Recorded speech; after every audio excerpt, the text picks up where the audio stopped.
오늘 말씀은 우리 잠언서 17장의 말씀입니다. 구약성경 928면에서 929면에 있는 우리 잠언서 17장 1절 말씀부터 마지막 절까지를 한 절씩 교독합니다.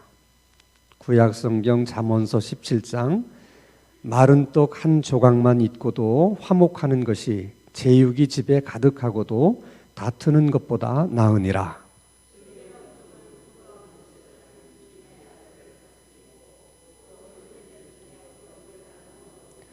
도가니는 은을, 풀무는 금을 연단하거니와 여호와는 마음을 연단하시느니라.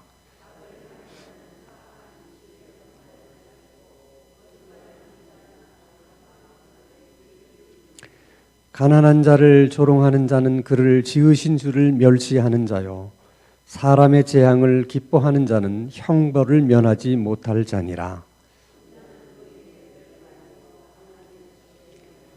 지나친 말을 하는 것도 미련한 자에게 합당하지 아니하거든 하물며 거짓말을 하는 것이 존귀한 자에게 합당하겠느냐.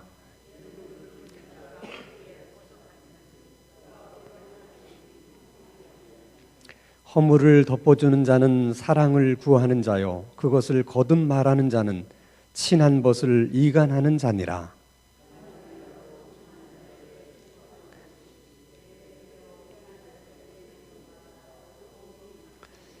악한 자는 반역만 힘쓰나니 그러므로 그에게 잔인한 사자가 보냄을 받으리라.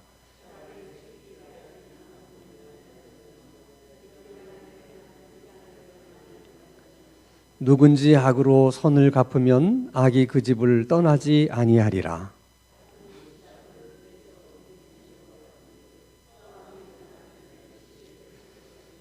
악인을 의롭다 하고 의인을 악하다 하는 이 두 사람은 다 여호와께 미움을 받느니라.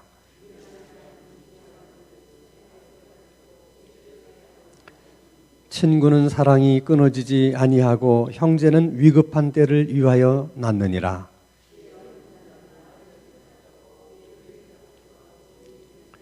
다툼을 좋아하는 자는 죄가를 좋아하는 자요, 자기 문을 높이는 자는 파괴를 구하는 자니라.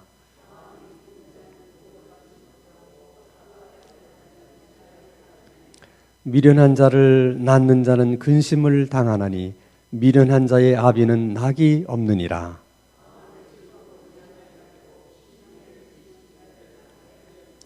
악인은 사람의 품에서 뇌물을 받고 재판을 굽게 하느니라.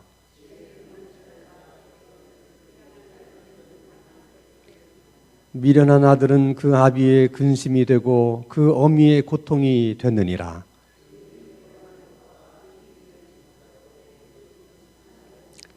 말을 아끼는 자는 지식이 있고 성품이 냉철한 자는 명철하니라.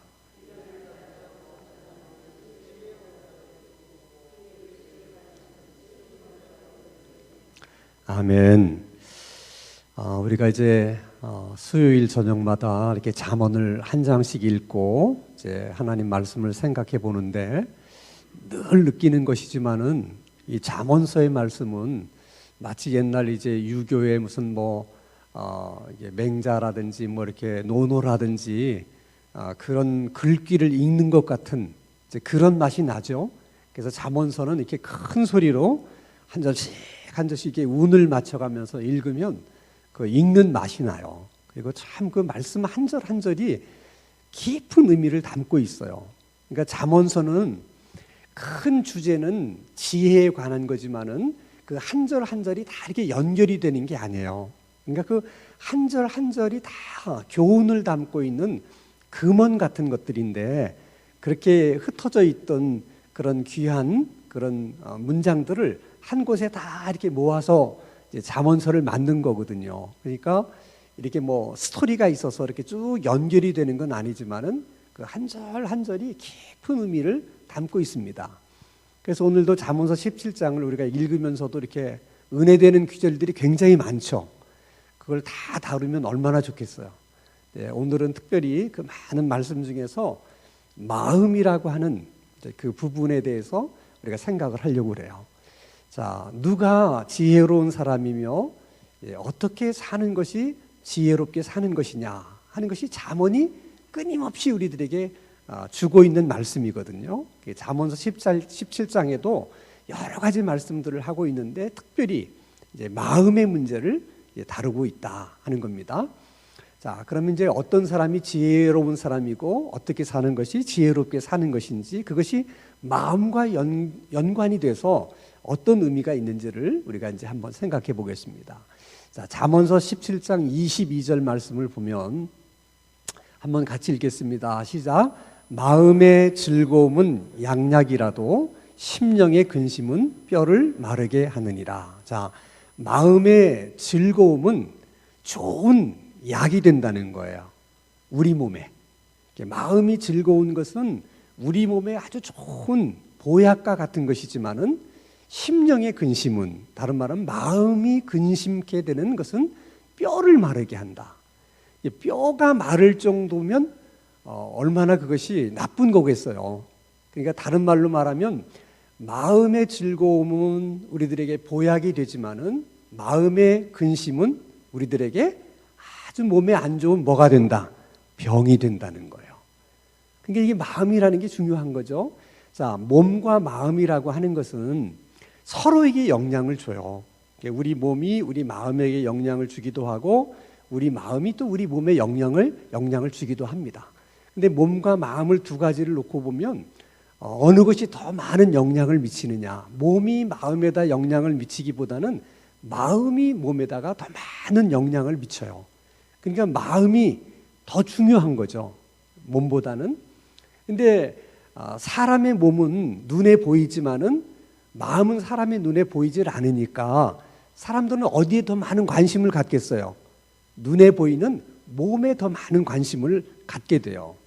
그러니까 몸을 치장한다든지 몸을 뭐 관리한다든지, 그리고 몸이 좀 아프면은 금방 병원을 간다든지 보약을 사 먹는다든지, 이렇게 몸에 대해서는 신경을 많이 쓰죠, 모든 사람들이. 근데 정작 마음은 몸보다 더 중요한데 눈에 보이질 않으니까 평소에 관리를 잘 안 하는 거예요. 근데 문제는 뭐냐? 마음은 눈에 보이질 않기 때문에 일단 마음에 병이 생기거나 문제가 생기면 이게 고치기가 어려운 거예요. 눈에 안 보이니까. 그래서 마음의 병은 이게 약으로도 치료가 잘 안 돼요. 왜냐하면 정확한 원인을 모르거든요. 왜? 눈에 안 보이니까. 그래서 이 정신과 병원들이 어려운 이유가 짐작만 할 뿐이지 어떤 증상을 보고 정확한 진단을 할 수가 없어요. 의사 눈이 보이질 않으니까. 그리고 마음이라고 하는 것이 MRI에 찍힙니까? 아니면 엑스레이에 찍힙니까? 이게 찍히질 않잖아요.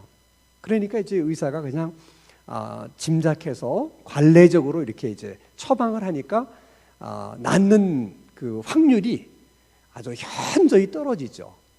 그래서 이 마음이라고 하는 것은 그 마음의 병이 생기기 전에 마음 관리를 잘하는 것이 중요해요. 일단 마음에 문제가 생기면 이건 참 치료하기가 어렵다는 거예요, 마음에. 근데 이제 현대인들의 가장 큰 문제는 살아오는 삶의 과정 속에서 이 마음의 중요성, 마음의 소중함을 잘 깨닫지를 못하고 살아왔기 때문에 자기도 모르는 사이에 마음에 이제 문제가 생기고 병이 생긴 거예요. 근데 실제로 인간관계에서도 문제가 생기고 여러 가지 문제가 생기는 일들이 많은데, 그런 모든 것도 나중에 이렇게 추적에 들어가 보면 다 마음에서 나오는 거예요. 어린 시절에 받은 마음의 상처라든지 그런 마음에 어떤 문제가 있어서 생겨지는 결과물들이거든요. 근데 그것이 보이질 않으니까 마음이 마음 때문에 생긴 것이라는 것을 또 사람들이 모르는 거예요. 그러니까 마음 관리를 잘한다는 것이 얼마나 중요하냐. 이 잠언서 오늘 17장이 우리들에게 주는 교훈이에요. 그러니까 어떤 사람이 어리석은 사람이고 또 어떤 사람이 이제 지혜로운 사람이냐. 마음 관리를 잘하는 사람, 평소에 마음 관리를 잘하는 사람이 지혜로운 사람이고, 마음 관리를 잘 못하면서 사는 사람이 이제 어리석은 사람이다. 이제 그렇게 볼 수 있는 거죠. 자, 그러면 마음 관리를 평소에 우리가 어떻게 해야 되는 거냐? 여러 가지가 있지만 오늘 잠언서 17장에는 두 가지를 얘기를 해요. 두 가지. 자, 오늘 잠언서 17장 1절을 보겠습니다. 같이 한번 읽겠습니다. 시작. 마른 떡 한 조각만 있고도 화목하는 것이 제육이 집에 가득하고도 다투는 것보다 낫다. 쉽게 얘기하면 가난해도 화목한 것이 부유하게 살면서 다투는 것보다는 더 낫다 하는 거예요. 그러니까 어떤 사람이 지혜로운 사람이냐면 화목하게 사는 사람, 화목이 이게 중요한 가치로 여기고 할 수 있으면 다투지 않고 화목하게 살려고 하는 그런 사람이 지혜로운 사람이고, 화목하게 사는 것이 또 이게 지혜로운 삶이다, 그렇게 얘기하는 것이죠. 왜 화목하게 사는 것이 중요하냐? 화목해야만 마음이 즐거울 수가 있는 거예요. 화목하지 않고서는 마음이 즐거울 수가 없는 거죠. 늘 다투게 되면 그 다투는 것으로 끝나는 것이 아니라 다툼이 있으면 그것 때문에 섭섭한 마음이 생기고, 다투는 것 때문에 분노하는 마음이 생기고, 다투는 것 때문에 미워하는 마음이 생기죠. 그게 다 우리들에게 근심덩어리가 되는 거예요. 결국은 시작은 다투는 데서부터 시작이 돼서 우리 뼈를 마르게 한다니까요. 그러니까 그 다투는 일이 우리를 병들게 만드는 거예요. 우리 몸을 병들게 만드는 거죠. 그렇기 때문에 할 수 있으면 다투지 말고 화목한 것을 선택하라는 거예요. 자, 이런 얘기를 들을 때는 우리가 다 머리로는 동의가 되죠. 아이고, 참 좋은 말씀이고 그렇다. 그런데 이제 우리의 이제 현실에서 그런 문제가 부딪히게 되면 그렇게 한다는 것이 참 쉽지가 않아요. 왜냐하면 사람들은 자기에게 주어진 어떤 권리에 대해서는 그거를 다른 사람에게 양보한다든지 이제 빼앗긴다든지 하는 거를 못 견뎌 하거든요. 그게 이제 모든 사람들이 갖고 있는 이기적인 마음 때문에 그런 거거든요. 한번 예를 들면 이런 경우가 있었어요. 자, 일남 삼녀의 어떤 가정에 아버지가 이제 이렇게 병이 들어서 이제 쓰러지셨는데, 이 병든 쓰러진 아버지를 그 자녀들이 4명이나 되지만은 다 뭐 사는 게 힘들다는 핑계로 이렇게 잘 돌보려고 하는 자녀가 없는 거예요. 근데 그 이제 둘째 딸이 그래도 이제 마음이 착하고 또 이렇게 이제 마음이 여리고 또 효심이 있어서 그 이제 둘째 딸이 자기 집에 모시고 아버지를 잘 이렇게 이제 케어하면서 살았어요. 그렇게 10년 넘게 병든 아버지를 잘 돌보면서 살았는데 아버지가 결국 돌아가셨어요. 근데 그 아버지가 남겨둔 재산이 뭐 이렇게 많은 것도 아니에요. 뭐 이렇게 이제 땅이 좀 있고 뭐 이렇게 있는데, 이제 아버지가 돌아가시니까 뭐가 문제가 되겠어요? 예, 상속이 문제가 이제 되는 거예요. 상속이 문제가.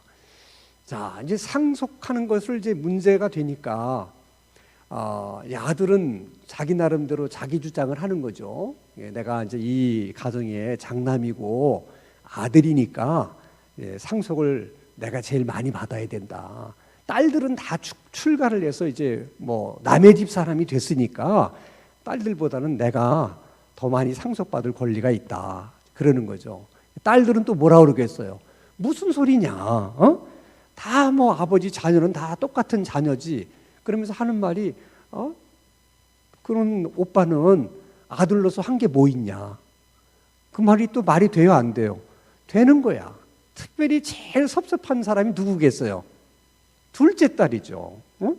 그러니까 이런 문제가 생겼을 때 다른 가족들이 만약에 뭐 아버지가 상속해 준 남겨둔 돈이 1,000만 원이면, 자, 1,000만 원인데 4명이 공평하게 나눠 가지면 얼마씩 나눠 가져야 돼요? 여러분이 아는 돈 계산은 또 금방 하셔. 질문 중에 그냥 금방 대답하는 건 돈 계산하는 거야. 자, 250만 원씩이죠. 자, 250만 원씩 나누면 공평한 거죠. 근데 이제 아들은 욕심이 생기는 거야. 그러니까 자기는 한 400만 원쯤 갖고 싶고 나머지 600만 원 가지고 세 사람이 나눠 가지면 딱 맞을 것 같은 거죠. 그러면 둘째 딸은 10년 동안 병든 아버지를 수발한 사람이 누군데, 그러니까 자기가 얼마 정도 받았으면 좋겠어요? 자기가 한 400만 원 받고 다른 사람이 이렇게 받기를 또 서로 바라는 거죠. 그리고 또 다른 딸들은 다 똑같은 거지. 자녀 입장은 누가 뭐 했기 때문에 더 받고 뭐 있냐. 그러니까 법적으로 하자. 이렇게 나오는 거죠. 그러면 이제 다툼이 되는 거죠. 결과적으로는 다툼이 되는 거예요.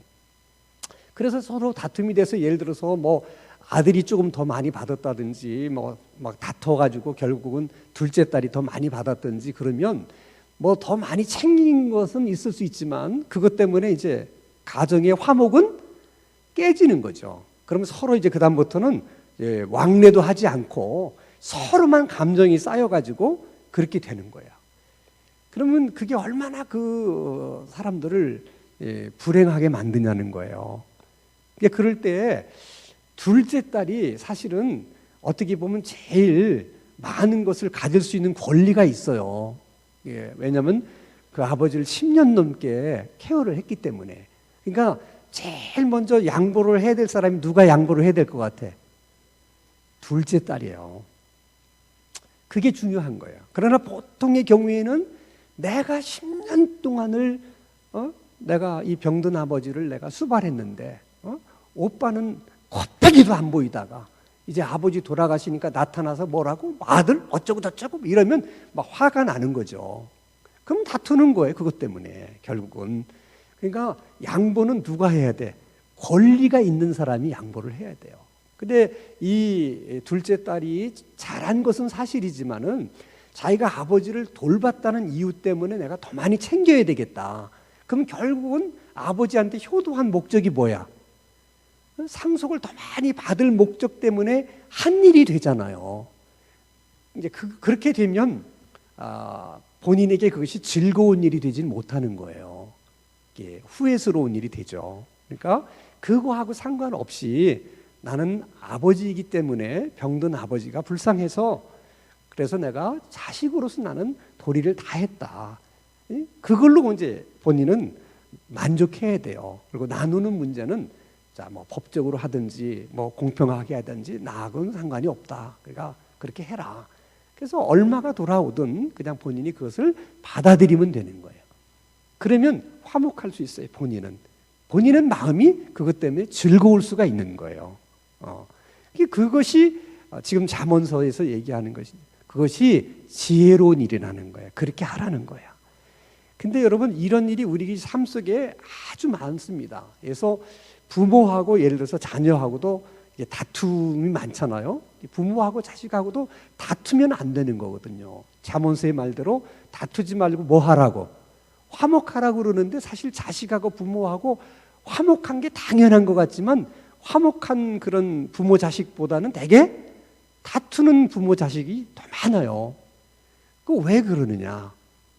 서로가 자기 권리를 생각하고 그 마음속에 권리를 주장하는 게 있는 거예요. 자, 부모 입장에서는 자녀들에 대해서 어떤 권리가 있어요? 내가 너를 어떻게 키웠는데, 내가 지금까지 너한테 투자한 게 얼만데, 이렇게 생각하면 당연히 너는 이렇게 해야 된다, 부모에게. 그런 마음이 있어요, 없어요? 당연히 있는 거예요, 부모는. 그러니까 자녀들에 대해서 조금만 잘못하면 섭섭하니까 자녀하고 다투는 거예요, 자녀하고.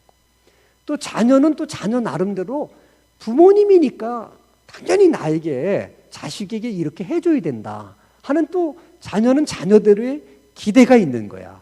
근데 또 그 기대에 미치질 못하면 어떻게? 부모님에 대해서 무슨 마음이 생겨? 섭섭한 마음이 생겨. 그러니까 부모에 대해서 이렇게 잘하지 못하고 말투도 어투도 그렇고. 그러니까 그거 가지고 직접 부딪히지는 않지만은 거기에 벌써 마음이 상해 있기 때문에 사소한 일들 가지고 자꾸 이제 부모하고 다투게 되는 것이죠.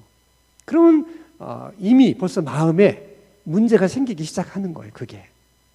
그게 결국은 나중에 몸에 뼈를 마르게 한다고 하는 것처럼 우리 몸에 아주 안 좋은 영향을 미치는 거예요. 그러면 그게 누구 손해에 결국? 자기 손해. 누구의 손해가 아니에요. 결국은 자기의 손해예요. 그게 얼마나 그게 어리석은 거예요. 근데 많은 사람이 그 말에 동의하면서도 그 어리석은 길을 가고 있다는 거야. 그걸 못해서. 자기 권리 하나를 양보하는 걸 못하는 거예요. 그래서 크리스찬들은 신앙 생활을 하고 신앙 훈련을 하면서 자기 양보를 좀 이렇게 하나님 앞에 드리는, 양도해 드리는 그런 좀 양보하는 그런 훈련을 좀 하셔야 돼요. 그래야지 마음이 즐거울 수 있는 거야. 그래야지 마음이 건강해져요. 건강해져. 그럼 마음이 건강하다는 것은 우리 몸을 이렇게 건강하게 만들어 주니까, 그러니까 사는 것이 즐겁고 행복할 수 있는 것이죠. 그러니까 잠언의 말씀 그대로예요.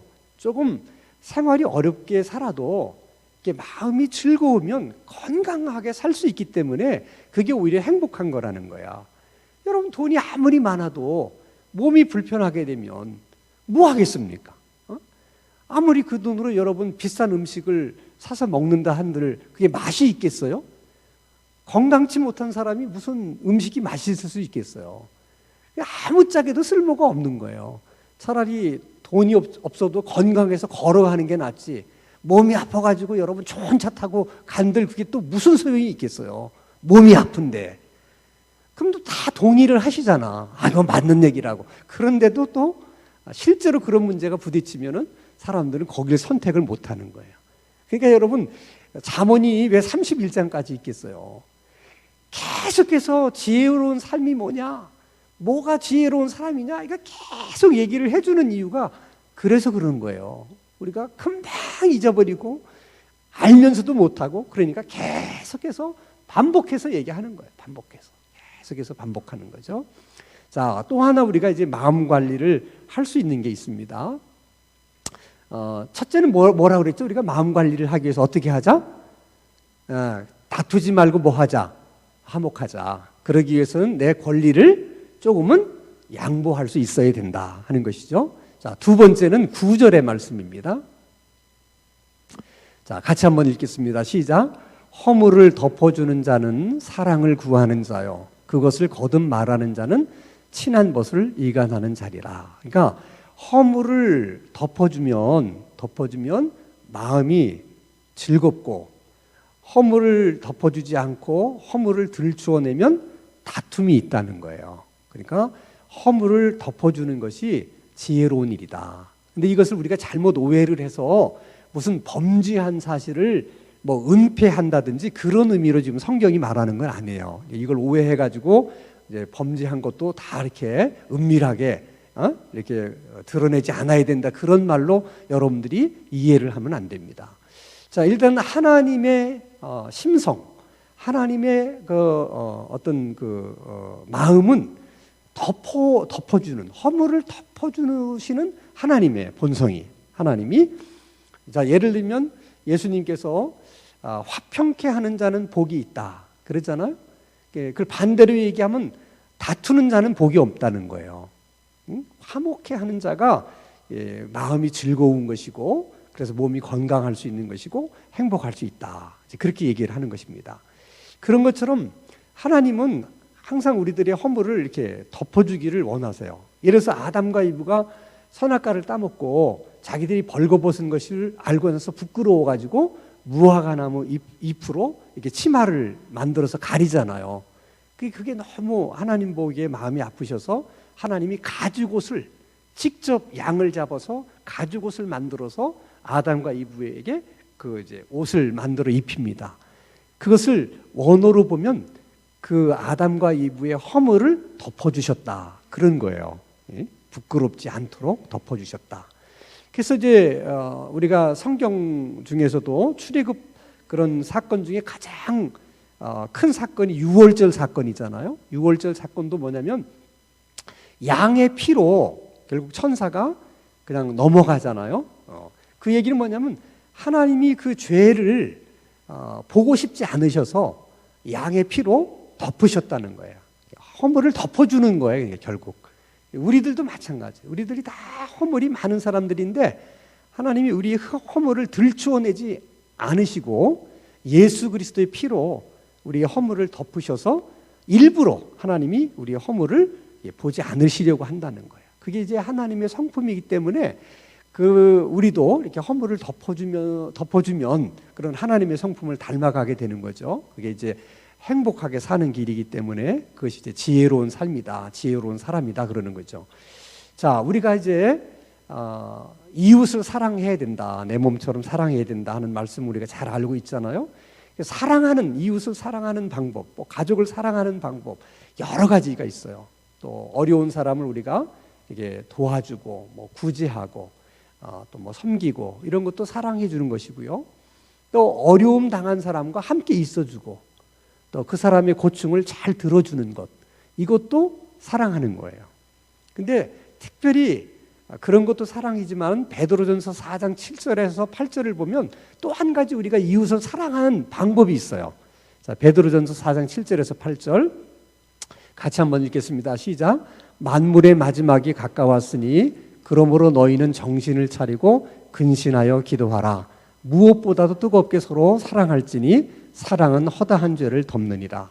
아주 중요한 말씀이세요. 만물이 마지막이 가까이 올수록 우리가 정신을 차리고 기도해야 되는데, 특별히 기도해야 될 주제가 뭐냐? 사랑에 관한 거라는 거예요. 사랑에 관한 거. 그 말은 무슨 말이냐면 말세가 가까이 오면 올수록 사랑이 식어지고 사랑이 없어진다는 거예요. 근데 그것을 다른 말로 말하면 말세가 가까이 오면 올수록 사람들은 허물을 덮어주려고 하기보다는 어떻게? 허물을 들추어내려고 한다는 거야. 들추어내려고 한다. 그것이 마지막 때가 가까이 오면 올수록 그렇다는 거야. 근데 정말 여러분 그런 것 같습니까? 여러분 이제 인터넷을 보십시오. 이렇게 무슨 뭐 하지 않고 신상털기라는 걸 하잖아요. 요즘 제일 흔한 게. 그러니까 뭐 좀 어떤 사람이 뭐라고 뭐 했으면 이렇게 좀 덮어주려고 하지 않고 뭐든지 있으면 털려고 그래. 이렇게 들추어내려고 한다니까요. 이렇게. 그게 지금 마지막 때가 와서 이런 거. 옛날엔 그러진 않았어요. 이렇게까지는 안 했어요. 근데 이런 일이 점점 심해질 것 같아요? 안 그럴 것 같아? 심해질 것 같아요. 왜냐하면 마지막 때가 오면 올수록 사람들의 마음이 강팍해져서 저렇게 되는 거예요. 자꾸 들춰내려고 하는 거죠.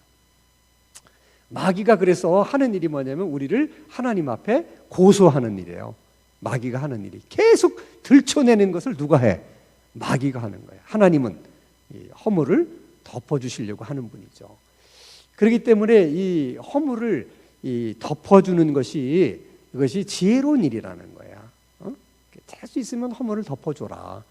그걸 자꾸 들추어내면 결국 다툼이 생기게 되고 그것 때문에 섭섭한 마음, 미운 감정이 생겨서 결국은 우리의 뼈를 마르게 만드는 그런 일이 된다는 거죠. 근데 그 어떻게 하면 허물을 덮어줘야 되느냐? 이것도 사실은 우리가 기도해야 될 제목 중에 하나예요. 자, 예를 들어서 일찍 남편을 여의고 아들 하나 있는 이제 과부로 지내시는 분이 아들 하나를 정말 훌륭하게 키우기 위해서 뭐 행상을 하면서 정말 안 해본 일이 없어요. 정말 고생을 해서 이제 그 아들을 이제 공부시켰는데 그래도 아들이 빗나가지 않고 이렇게 머리가 좋아서 이제 서울대를 나왔어요. 그래서 이제 서울대를 나와가지고 좋은 직장을 다녀서 이제 결혼을 한 거죠. 결혼하고 나서 이제 얼마 안 돼서 아들네가 어떻게 사나 이제 궁금하기도 하고 그래서 이제 아들네 집을 가서 아파트 이제 초인종을 띵띵똥 눌렀어요. 그랬더니 아들이 고무장갑을 끼고 툭 나타난 거예요. 그래서 이제 그 어머니가 물었죠. 내 처는 뭐 하냐? 그러니까 감기가 걸려서 방에 누워 있습니다. 그럼 너는 뭘 했냐? 그랬더니 빨래하다가 지금 나왔습니다. 그 얘기를 듣는 순간 그냥 열이 팍 받친 거예요. 내가 이 자식을 어떻게 내가 키웠는데 내가 고생하면서 이 아들 하나 잘 키우려고 그랬더니 이게 무슨 일이냐. 너무 화가 난 그 어머니가 방에 들어가지도 않고 그냥 돌아갔어요. 그리고 이제 또 얼마 후에 이번에는 이제 친정 엄마가 또 이제 어떻게 사는가 궁금해서 띵동 눌렀는데 그때도 또 이 사위가 또 장갑을 끼고 나타나는 거예요. 그러니까 아니 그 자기 딸 이름을 부르면서 걔는 어디 갔는데 그러니까 지금 방에 누워 있다는 거야. 그럼 지금 뭘 하다가 나왔냐? 자기 빨래하다 나왔다. 그랬더니 그 친정엄마가 할렐루야 그러더라는 거야. 이렇게 다른 거예요. 자, 놀라운 것은 그 이후로 그러니까 이제 장모님은 가는 곳마다 사위 칭찬을 하는 거야. 사위 자랑을 하는 거야. 우리 사위가 막 얼마나 좋은 사위고 얼마나 훌륭한 사위고 쫙 얘기해. 그런데 시어머니는 어떻게 할 것 같아? 가는 곳마다 며느리 흉보는 거야. 다 보는 거야. 자, 똑같은 사건인데 시어머니는 그것을 며느리의 허물로 본 것이고 장모님은 사위의 사랑으로 본 거예요. 그러니까 여러분 똑같은 일이지만은 이것이 허물로 보일 수도 있고 사랑으로 보일 수 있다는 거야. 이런 경우에 주님이 뭐라고 말씀하시냐면 허물을 어떻게 덮어주라는 거야. 그게 사랑이라는 거야. 그 시어머니의 마음은 충분히 이해가 되죠. 그래도 그 며느리의 허물을 이렇게 덮어줘라. 그게 사랑이라는 거예요. 그러니까 여러분, 사실 이렇게 우리가 살아가면서 많은 허물들이 있잖아요. 근데 그 허물이 내 눈에는 잘 안 보인다. 그 사람이 복받은 사람이야. 할렐루야. 나는 내 눈에 왜 이렇게 허물이 잘 보이는지 몰라. 그건 복받은 눈이 아니에요. 허물이 안 보이는 것이 복받은 거야, 허물이. 더 나가서 허물이 보여도 덮어주고 싶은 마음이 생기는 것이 복이야. 더 중요한 것은 그런 사람을 만나는 것이 더 큰 복입니다.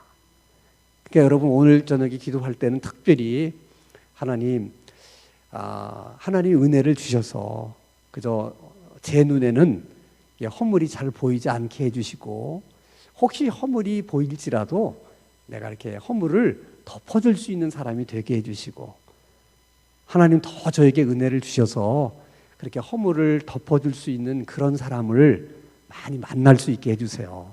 그리고 우리 자녀들에게도 그런 복을 주세요. 그렇게 오늘 밤에 기도할 수 있게 되기를 바랍니다. 우리가 오늘도 이제 기도 구호 제창을 하고 찬양한 후에 우리가 또 이어서 우리가 이제 계속해서 이 코로나 끝날 때까지는 계속 이어서 우리가 환자를 위한 기도, 또 우리 수요 기도 모임을 위한 기도, 365일 릴레이 금식하는 금식하는 분들을 위해서 기도, 또 그 금식 기도하면서 기도하는 기도의 내용들 3가지, 그걸 가지고 계속해서 기도하고 오늘 주신 말씀 가지고 기도하고 그렇게 열심히 기도하다가 이렇게 또 오늘도 돌아가겠습니다.